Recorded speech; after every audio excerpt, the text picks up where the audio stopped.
ಇಲ್ಲಿ ಮಾದೇಶ್ವರ ಮತ್ತು ವೀರೇಶ್ವರ ಸ್ವಾಮಿಗಳು ಇಬ್ಬರ ಜೊತೆಗೆ ನೆಲೆಗೊಂಡಿದ್ದಾರೆ. ಅದಕ್ಕೋಸ್ಕರ ವರ್ಷನೂ ತುಂಬಾ ಅಭಿವೃದ್ಧಿಯಾಗಿ ತುಂಬಾ ನಡೀತಾ ಇದೆ. ನಾವ್ ಎಷ್ಟು ಅನ್ಕೊಂಡಿರ್ತೀವಿ ಅದಕ್ಕಿಂತ ತುಂಬಾ ಅಭಿವೃದ್ಧಿಯಾಗಿ ನಡೀತಾ ಇದೆ. ಬಹಳ ಖುಷಿ ಆಗ್ತಾ ಇದೆ ಸರ್. ಇದು 6ನೇ ವರ್ಷದ ಕಾರ್ಯಕ್ರಮ ತುಂಬಾ ಅದ್ದೂರಿಯಾಗಿ ನಡೀತಾ ಇದೆ. ಬಹಳ ಅಂದ್ರೆ ಬಹಳ ತುಂಬಾ ಪ್ರೀತಿ ದೇವಸ್ಥಾನದ ಬಗ್ಗೆ ಭಕ್ತಾದಿಗಳಾಗ್ಲಿ ಸುತ್ತಮುತ್ತ ಇರ್ತಕ್ಕಂಥ ಜನಗಳು.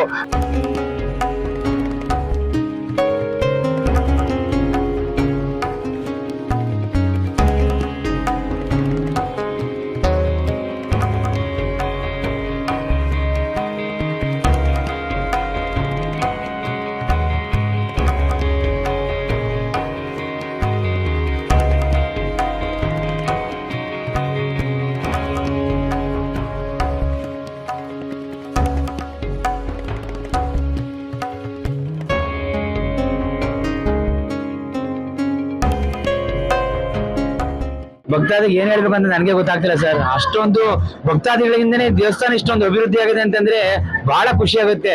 ನಿಜವಾಗ್ಲೂ ವರ್ಷ ಮಹಾಶಿವರಾತ್ರಿ ಅಂದ್ರೆ ಜಾತ್ರಾ ಮಹೋತ್ಸವ ಅಂತ ಒಂದು ಹೆಸರಿಕಿದೀವಿ. ಅದಕ್ಕೆ ಜಾತ್ರಾ ಮಹೋತ್ಸವಕ್ಕಿಂತ ಅದು ಅಷ್ಟು ಅದ್ದೂರಿ ನಡೀತಾ ಇದೆ ಅಂತಂದ್ರೆ ನೋಡಕ್ಕೆ ಕಣ್ಣು ಸಾಲದು, ಅಷ್ಟು ಅದ್ದೂರಿ ನಡೀತಾ ಇದೆ ಮಹಾಶಿವರಾತ್ರಿ. ಇಲ್ಲಿ ಮಾದೇಶ್ವರ ಮತ್ತು ವೀರೇಶ್ವರ ಸ್ವಾಮಿಗಳು ಇಬ್ಬರ ಜೊತೆಗೆ ನೆಲೆಗೊಂಡಿದ್ದಾರೆ. ಅದಕ್ಕೋಸ್ಕರ ವರ್ಷನೂ ತುಂಬಾ ಅಭಿವೃದ್ಧಿಯಾಗಿ ತುಂಬಾ ನಡೀತಾ ಇದೆ. ನಾವ್ ಎಷ್ಟು ಅನ್ಕೊಂಡಿರ್ತೀವಿ ಅದಕ್ಕಿಂತ ತುಂಬಾ ಅಭಿವೃದ್ಧಿಯಾಗಿ ನಡೀತಾ ಇದೆ. ಬಹಳ ಖುಷಿ ಆಗ್ತಾ ಇದೆ ಸರ್. ತುಂಬಾ ಅಭಿವೃದ್ಧಿ ಆಗ್ತಾ ಇದೆ. ಬರ್ತಾ ಇದಾರೆ ಅಂತಂದ್ರೆ ಅಷ್ಟು ನಂಬಿಕೆ ಇದೆ ಸರ್ ಈ ದೇವ್ರ ಮೇಲೆ. ಇಲ್ಲಿ ಫಲಪುರ ವೃಕ್ಷ ಹೊರಗಡೆ ಇರೋದ್ರಿಂದ ತುಂಬಾ ಬಂದವ್ರಿಗೆ ಏನ್ ಕೇಳ್ಕೊತಾರೆ ಅದೆಲ್ಲ ಅಭಿವೃದ್ಧಿ ಆಗೇ ಆಗುತ್ತೆ. ಆ ದೇವರಲ್ಲಿ ಅಷ್ಟು ಪವರ್ ಇದೆ. ದೇವಸ್ಥಾನ ಚಿಕ್ಕದಾಗಿರ್ಬೋದು, ದೇವ್ರ ಪವರ್ ತುಂಬಾ ದೊಡ್ಡದಿದೆ. ಮಲೆ ಮಾದೇಶ್ವರ ಅಂತ ಹೆಸರಲ್ಲಿ ಅಂತಂದ್ರೆ ಬಹಳ ಹೆಸರುವಾಸಿಯಾಗಿದೆ ಸರ್ ಅದು. ಸೊ ನೀವೆಲ್ಲ ನೋಡಿರ್ಬೋದು, ಪ್ರತಿ ವರ್ಷ ಶಿವರಾತ್ರಿ ಅಂದ್ರೆ ಜಾಗರಣೆ ಇರ್ತೀವಿ ಅಥವಾ ಅನ್ನದಾನ ಮಾಡ್ತಾರೆ. ಪ್ರತಿಯೊಂದು ದೇವಸ್ಥಾನದಲ್ಲೂ ಅದೇ ಇರುತ್ತೆ.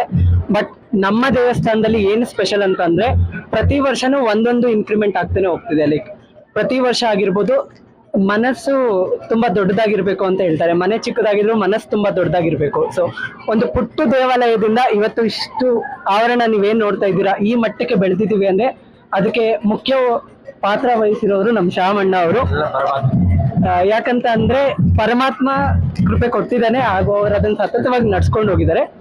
ಇನ್ನೊಂದು ಹೇಳ್ಬೇಕು, ಮೊದಲನೇ ವರ್ಷ ನಾವಿಲ್ಲಿ ನಾರ್ಮಲ್ ಆಗಿ ಮಾಡಿದ್ವಿ. ನೃತ್ಯ ಕಾರ್ಯಕ್ರಮ ಇಂದ ಶುರು ಮಾಡ್ಕೊಂಡು ಪ್ರತಿಯೊಂದಾಗ್ಲಿ ಅದಕ್ಕೆ ಸಪೋರ್ಟ್ ಮಾಡ್ಕೊಂಡು ನಮಗೋಸ್ಕರ ಅಣ್ಣ ನಮ್ ಜೊತೆ ನಿಂತ್ಕೊಂಡಿದ್ದಾರೆ. ಅಂಡ್ ನಿನ್ನೆ ಪ್ರತಿದಿನನೂ ಒಂದೊಂದು ಡಿಫ್ರೆಂಟ್ ಆದಂತ ವಿಧವಾದ ಕಾರ್ಯಕ್ರಮಗಳಿರುತ್ತೆ.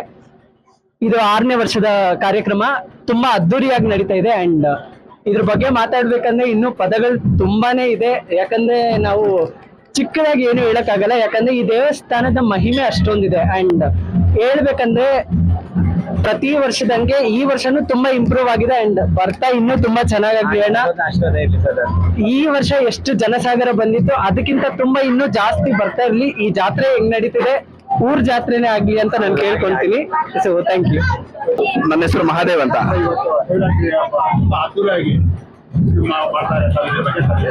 ಈ ಶಿವರಾತ್ರಿ ಹೇಳ್ಕೊಬೇಕು ಅಂತಂದ್ರೆ ಈ ರೀತಿ ನಡೀತದೆ ಅಂತ ಭಕ್ತಾದಿಗಳು ಅನ್ಕೊಂಡೇ ಇರ್ಲಿಲ್ಲ. ಎಲ್ಲಾ ಮಾದಪ್ಪನ ಆಶೀರ್ವಾದದಿಂದ ನಮ್ಮ ಈ ಶ್ರೀ ಬೀರೇಶ್ವರ ಸ್ವಾಮಿ ಸೇವಾ ಸಮಿತಿ ಟ್ರಸ್ಟ್ ಹಾಗೂ ಮಲೆಮಹದೇಶ್ವರ ಸ್ವಾಮಿ ದೇವಸ್ಥಾನದ ವತಿಯಿಂದ ಬಹಳ ಅದ್ದೂರಿಯಾಗಿ ವಿಜೃಂಭಣೆಯಿಂದ ನಡೀತಾ ಇದೆ. ಇವತ್ತಿನ ದಿವಸ ನಾವು ನೆನ್ಕೊಳ್ಬೇಕು, ಈ ರೀತಿ ಇಲ್ಲಿ ನಡೀತಾ ಇದೆಯಾ ಜಾತ್ರಾ ಮಹೋತ್ಸವ ಅಂತ. ಯಾಕಂತಂದ್ರೆ ಇಲ್ಲಿ ಸುತ್ತಮುತ್ತ ಇರ್ತಕ್ಕಂಥ ಜನಗಳಾಗ್ಲಿ ಭಕ್ತಾದಿಗಳಾಗ್ಲಿ ಇವತ್ತಿನ ದಿವಸ ನಿಜ ಹೊಗಳ್ತಾ ಇದ್ದಾರೆ ದೇವಸ್ಥಾನದ ಬಗ್ಗೆ. ಯಾವ ರೀತಿ ಇತ್ತು ದೇವಸ್ಥಾನ, ಇದು 6ನೇ ವರ್ಷದ ಜಾತ್ರಾ ಮಹೋತ್ಸವ ಈ ರೀತಿ ಆಗತ್ತೆ ಅಂತ ಅನ್ಕೊಂಡೇ ಇರ್ಲಿಲ್ಲ. ಬಹಳ ಅಂದ್ರೆ ಬಹಳ ತುಂಬಾ ಪ್ರೀತಿ ದೇವಸ್ಥಾನದ ಬಗ್ಗೆ ಭಕ್ತಾದಿಗಳಾಗ್ಲಿ ಸುತ್ತಮುತ್ತ ಇರ್ತಕ್ಕಂಥ ಜನಗಳು ಬಹಳ ಬೆಂಬಲವಾಗಿ ನಮ್ಮ ಶ್ಯಾಮ ಅರ್ಚಕರಿಗೆ ಬಹಳನೇ ಪ್ರೀತಿ ತೋರಿಸಿ ಪ್ರತಿಯೊಂದು ರೀತಿಲೂ ಅವ್ರಿಗೆ ಸಹಾಯ ಮಾಡಿಕೊಂಡು ಈ ರೀತಿ ಬೆಳೆಸ್ಕೊಂಡ್ ಬರ್ತಾ ಇದ್ದಾರೆ.